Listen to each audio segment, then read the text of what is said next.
محمد رضوان ممبئی سے عرض کرتے ہیں، رسول اللہ صلی اللہ علیہ وسلم نے فرمایا، جس عورت نے اپنے ولی کی اجازت کے بغیر نکاح کیا تو اس کا نکاح باطل ہے، اس کا نکاح باطل ہے، اس کا نکاح باطل ہے۔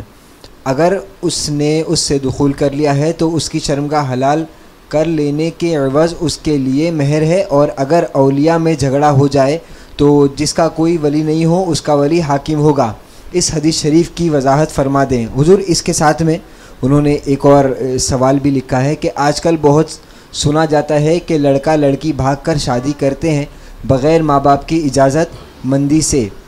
نہ کوئی رشتہ دار، بس 2-3 دوست گواہ بن جاتے ہیں اور بہت سے قاضی نکاح کر دیتے ہیں۔ ایسا نکاح کیسا ہے اور ایسے نکاح کے بعد اولاد ہونا کیسا؟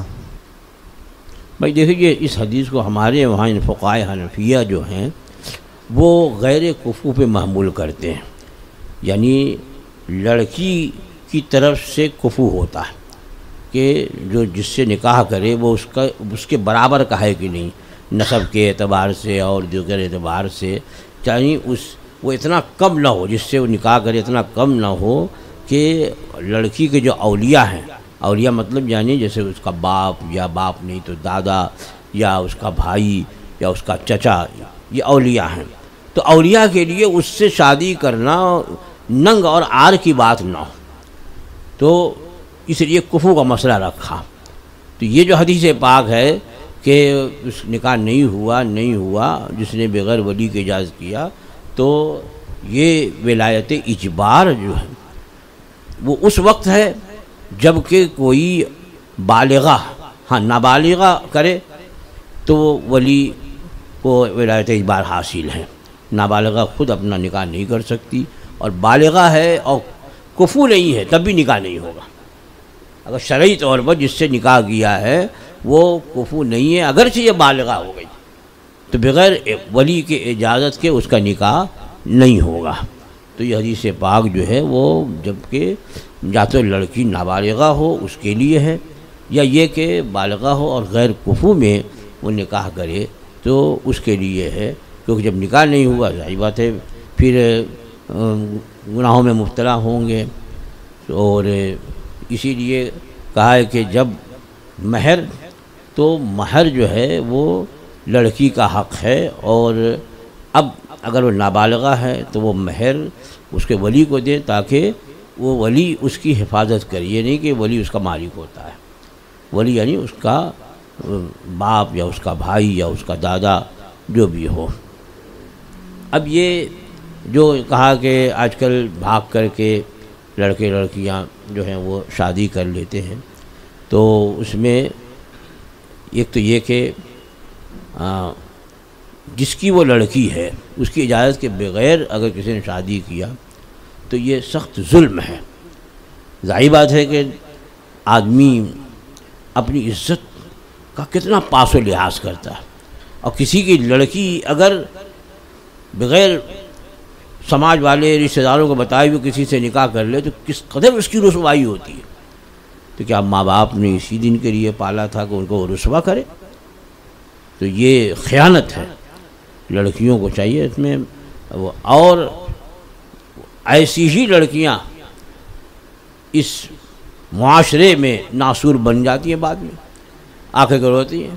کیونکہ بھاگ کر کیا شادی، محبت کی شادی ہو گئی اور کچھ دن کے بعد جو ہے وہ آفت بن جاتی ہے نہ۔ جو ایک تمہار مادہ تھا اس نے محبت کے دوران کہ یہ کریں گے وہ کریں گے وہ کریں گے، وہ تو کچھ نہیں ہوا، اور اس کو جو تھا کہ شادی کرنے کے بعد میرے لیے یہ خوشیاں ہوں گی اور یہ ہوگا اور وہ ہوگا، بھائی وہ اس نے کیا تو اس کے گھر والے بھی نہیں پوچھ رہے ہیں، اور وہ جب ایک جگہ اس طرح سے کارروائی کر چکا ہے تو اور جگہ کہیں منہ مارے گا، پھر تمہیں کہیں لٹکتا چھوڑ دے گا۔ اس لیے وہ رشتہ بہتر ہے جو ماں باپ کی مرضی سے ہوا کرتا ہے، اس لیے کہ ماں باپ جو تجربہ کار ہیں، جو اپنی اولاد کے بارے میں بہتر سوچتے ہیں، ان کے مستقبل کو بہتر بنانے کی فکر میں رہتے ہیں، وہ کبھی یہ نہیں چاہیں گے کہ میری بیٹی جو ہے وہ ایسی جگہ شادی کرے کہ جہاں اس کا مستقبل تاریک ہو جائے، جہاں وہ پریشان حال رہے، جہاں اس پر ظلم کیا جائے۔ تو ہمیشہ وہ بہت زیادہ سوچ سمجھ کر کے اور جانچ پڑتال کے بعد اپنی بیٹی کے لیے رشتہ پسند کرتے ہیں۔ وہ رشتے بہتر اور کامیاب ہوتے ہیں جو ماں باپ اپنے بزرگوں کی رائے اور مرضی اور ان کی پسند ہیں۔ اب وہ لڑکیاں کہ جن لوگوں نے خود اپنے رشتے ڈھونڈ لیے، چند روزہ آرام کے علاوہ بقیہ پوری زندگی جو ہے وہ آفت، پریشانی، اختلاف اور ٹینشن اور طرح طرح کے تفکرات اور طرح طرح کی زندگی میں مسائل کھڑے کرنے والے ایسے رشتے ہوتے ہیں۔ ان سے میری جو بیٹیاں ہیں، میری جو بہنیں ہیں، خاص طور پہ میں ان سے مخاطب ہوں کہ وہ اس سلسلے میں غور کریں، کیونکہ ہمارے پاس تو اس طرح کے بہت مسئلے آتے ہیں کہ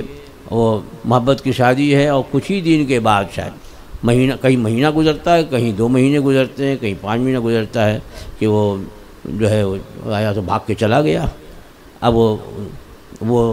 بلاتا بھی نہیں ہے، رکھتا بھی نہیں ہے، نہ نفقہ دیتا بھی نہیں ہے، آپ فسخ کر دو۔ ارے فسخ اتنا آسان ہے؟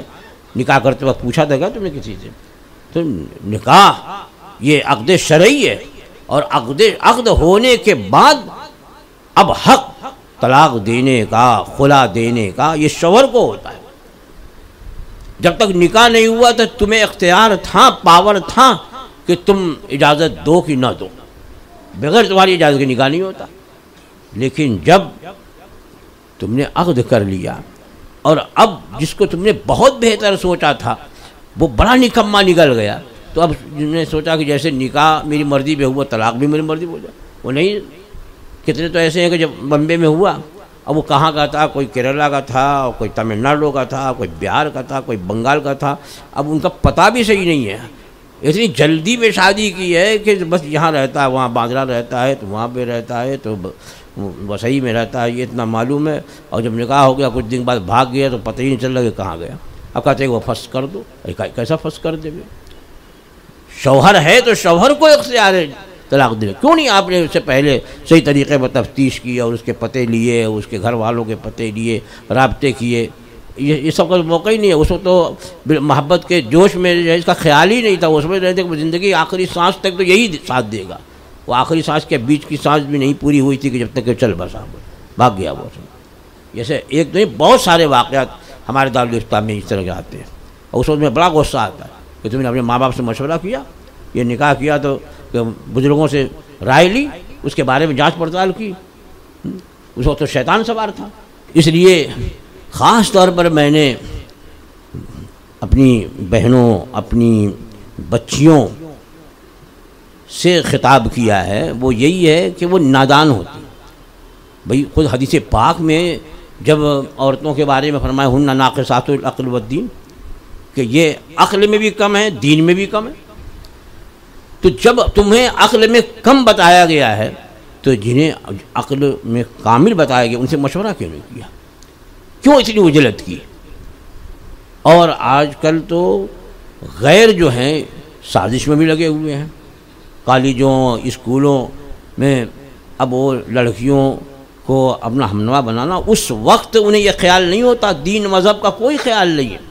وہ ایسا چرکا دیں اور ایسی ذہنیت بنا دیتے ہیں کہ ہم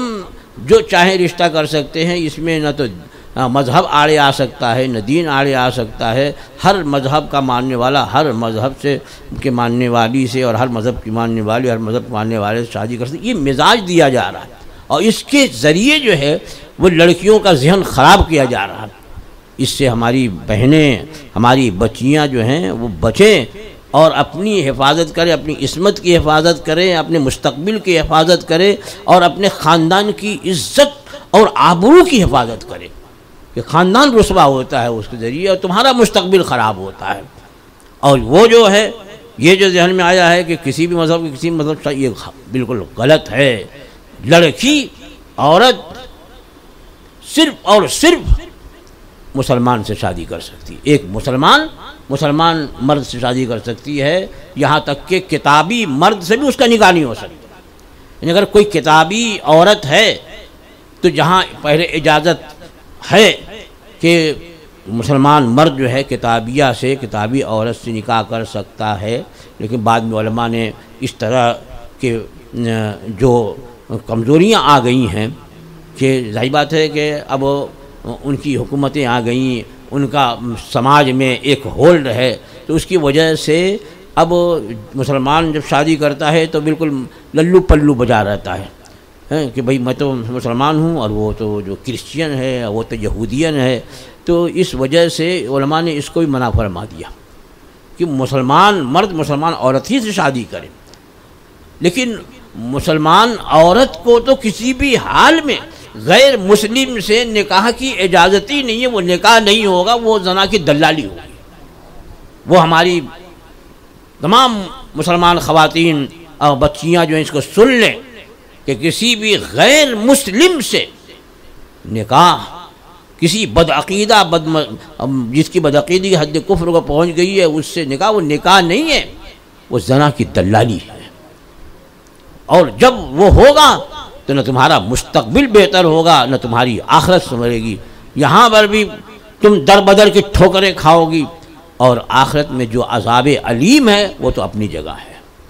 ان سب باتوں کو سامنے رکھ کر کے